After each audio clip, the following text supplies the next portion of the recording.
ఒక్కసారి నేను చూపించే వైపు ఒకసారి చూడండి, ఆ డీటెయిలింగ్ చూడండి. శారీ ఎలా వీవ్ అవుతుంది అనే దానికి ఇది నిదర్శనం అండి. ఇలా పలక కొడుతూనే ఉండాలి శారీ రెడీ కావాలంటే. ఒకసారి నా చేతుల వైపు చూడండి, ఇవి కుచ్చు దారాలు అంటారనమాట. అలా లాగితేనే కొమ్ము అటువైపు ఇటువైపు వెళ్తేనే మనకి థ్రెడ్ అటువైపు ఇటువైపు నడిస్తేనే మనకి శారీ అనేది వీవింగ్ జరుగుతుందనమాట.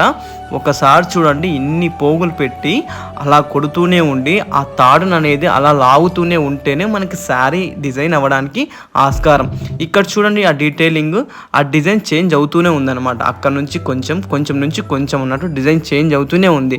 ఇలా నేస్తూనే ఉండాలండి శారీ అయిపోయేంత వరకు. దయచేసి ఒక లైక్, ఒక సబ్స్క్రైబ్ చేయండి. శారీస్ గురించి మీకు ఇంతలా చూపిస్తున్నాను కదా. టోటల్గా అయితే పళ్ళు డిజైన్ అయితే సక్సెస్ఫుల్గా కంప్లీట్ చేసుకున్నాం. పళ్ళు ఎలా వచ్చిందో ఇప్పుడు చూసేసేయండి. రన్నింగ్ పళ్ళు, సైడ్ బేలు, అంతేకాకుండా బోర్డ ఈ వీడియోలో మీకు ఎక్స్ప్లెయిన్ చేస్తున్నాను అనమాట. చూడండి, దయచేసి లైక్ చేయండి. Thank you.